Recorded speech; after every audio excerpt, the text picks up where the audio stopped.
जैसे कॉन्शियसनेस है बट वो यूनिवर्सल है। आई मीन आपके ऊपर मेरे ऊपर सब में वो सेम लाइट थ्रो हो रही है, लेकिन फिर भी बिकॉज ऑफ शायद हमारे पास्ट लाइफ्स, पास्ट संस्कार, हम लोग डिफरेंटली रिएक्ट करते हैं और हम लोग की हैबिट्स पैटर्न्स डिफरेंट होती है। तो हर एक सोल का क्या गोल है अपने लाइफ में, उनको कहाँ तक पहुँचना है? जैसे आप गॉड रियलाइजेशन के बारे में बात करते हो, तो हम लोग का क्या गोल होना चाहिए हर लाइफ में? एज सून एज हम लोग को ये ज्ञान मिलता है, क्या हम लोग का वो गोल होना चाहिए? वैसे इंडिविजुअल सोल है तो इंडिविजुअल कॉन्शियसनेस है, पर एक्चुअल जो रियल कॉन्शियसनेस जो है सोल का, बोलते हैं कृष्णा कॉन्शियसनेस या गॉड कॉन्शियसनेस बोल सकते हैं। तो उसका पर्पस होता है कि चैतन्य चरितामृत में लिखा है, जीवेरे स्वरूप है कृष्ण नित्य दास।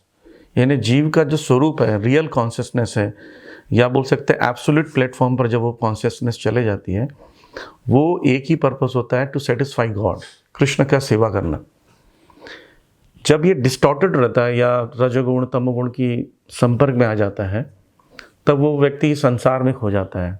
फैमिली, कंट्री, डिफरेंट चीज़ों में का ध्यान चला जाता है। लेकिन जब वो हरे कृष्ण मंत्र जपते हुए अपने कॉन्शियसनेस को प्योर करता है और हायर लेवल पर चले जाता है, तो उस समय वो एक ही चीज़ उसके माइंड में रहती है, to serve God, to love God. क्योंकि अगर सुपर कॉन्शियसनेस, अगर कृष्ण कॉन्शियस बोलेंगे, कृष्ण का जो कॉन्शियसनेस वो सुपर कॉन्शियसनेस है।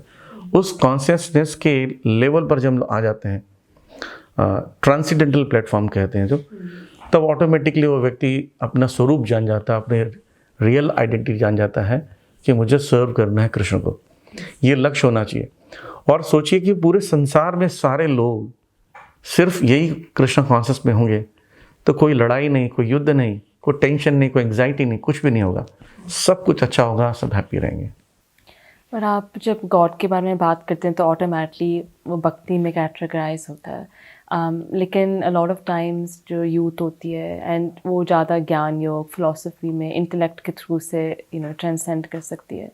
तो अगर आप गॉड के साथ, कृष्ण के साथ एक one two one personal relationship शायद नहीं बना सकते, या आपके पास वो इतनी प्योर भक्ति नहीं है, कि आप फिर भी उस पैथ में जा सकते हैं थ्रू ज्ञान, थ्रू नॉलेज? हाँ, वैसे भगवद गीता में भगवान डिफरेंट तरीके से समझाते हैं कि मेरे पास कैसे आ सकते हैं। जैसे सपोज़ मैं आपके घर आऊँ और आप मुझे ऑफ़र करते हैं कि आप क्या लेंगे, जूस लेंगे कि जूस लेंगे कि जूस लेंगे, तो आप मुझे ऑप्शन नहीं दे रहे हैं। तो इसलिए भगवान ये सिर्फ बात बोलते हैं कि सिर्फ भक्ति लो, भक्ति लो, भक्ति लो भगवद गीता में। तो शायद कोई जो भक्ति नहीं लेना चाहता, जैसा आपने मेंशन किया, तो शायद नहीं भी लेता हूँ, लेकिन उसको ऑप्शन देना चाहिए। इसलिए भगवान ने 4 योगों का वर्णन किया, कर्म योग, ज्ञान योग, ध्यान योग और भक्ति योग। ये योगा लैडर है। सबसे लोअर लेवल में जो होता है वो कर्म योग होता है। कर्म योग से वो प्रारंभ करता है। कर्म योग को जब उसका हायर लेवल अचीव कर जाता है तो ज्ञान योग में प्रवेश करता है। भगवान को मेंटल स्पेकुलेशन से या डिफरेंट नॉलेज से भगवान को समझना चाहता है।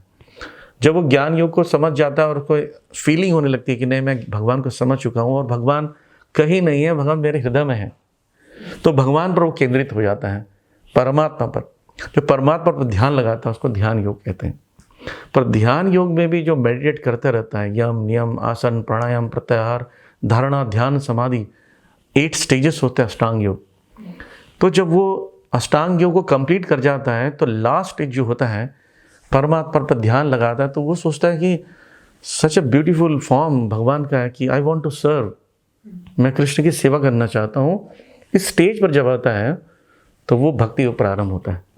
तो ज्ञान योग वाला व्यक्ति भी अगर समझते हुआ जब शास्त्रों को पढ़ता है, डिफरेंट एंगल से भगवान को समझना चाहता है, तो भगवान उसी के हृदय में रहकर उसको ज्ञान देते हैं कि मुझे इस तरीके से समझो। फिर वो लेवल अप करता है ध्यान योग से, फिर भक्ति योग में प्रवेश करके टॉप मोस्ट जो रिक्वायरमेंट है भक्ति योग के माध्यम है जो भगवान तक पहुंचने का है, वो जा सकता है ज्ञान योग से ध्यान योग की ओर।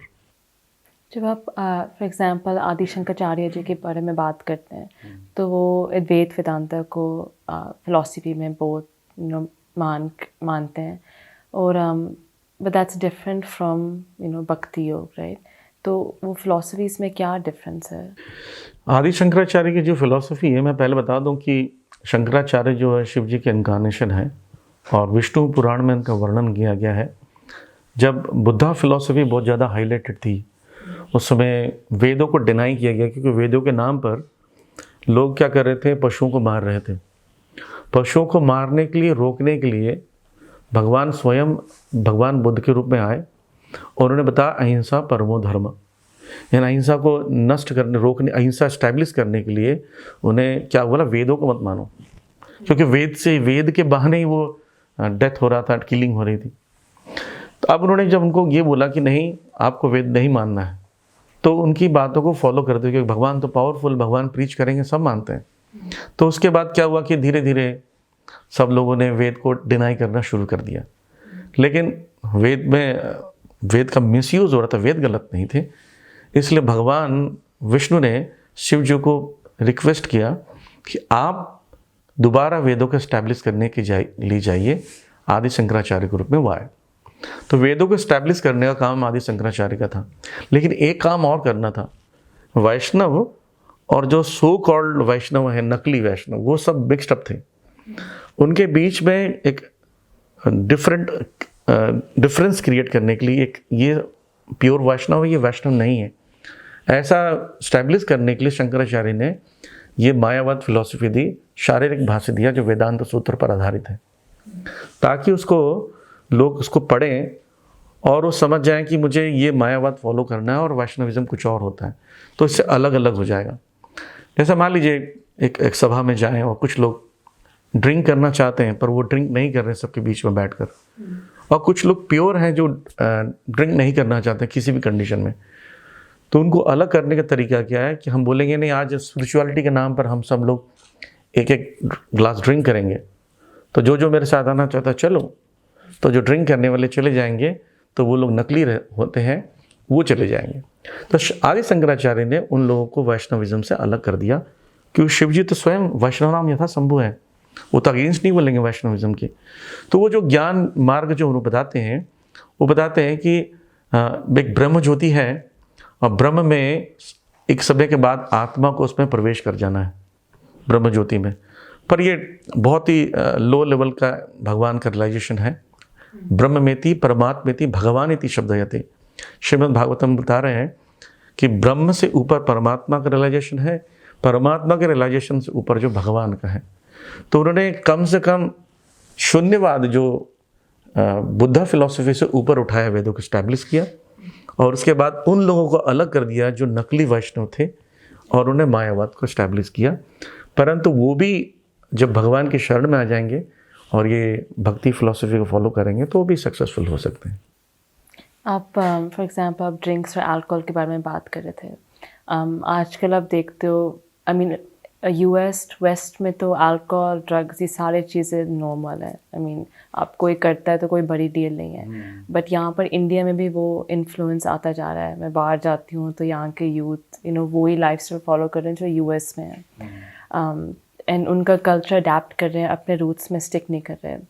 तो यहाँ पर जब आप इंडिया के बारे में सोचते हो, जहाँ पर यूथ फ्यूचर होना चाहिए कल का, और वो यहाँ पर एडवांसमेंट्स लेके आना चाहिए, और इंडिया को, देश को बढ़ाना चाहिए, और वो इन हैबिट्स में, इन पैटर्न्स में जा रहे हैं, तो आपको क्या लगता है इसका क्या नेगेटिव डाउनफॉल हो सकता है, इवन उन लोगों के लिए एंड ऑल्सो कंट्री के लिए और वर्ल्ड के लिए एज अ होल? अगर देखा जाए तो जहाँ तक डेवलपमेंट की बात है, कि एक्चुअली यूएसए में इतना ज़्यादा डेवलपमेंट नहीं है, जो एक्सटर्नली डेवलपमेंट दिखता है, पर रियल डेवलपमेंट जो होता है वो कैरेक्टर का होता है। रियल डेवलपमेंट जो होता है सेटिस्फैक्शन का होता है। रियल डेवलपमेंट जो होता है पीस ऑफ माइंड का होता है।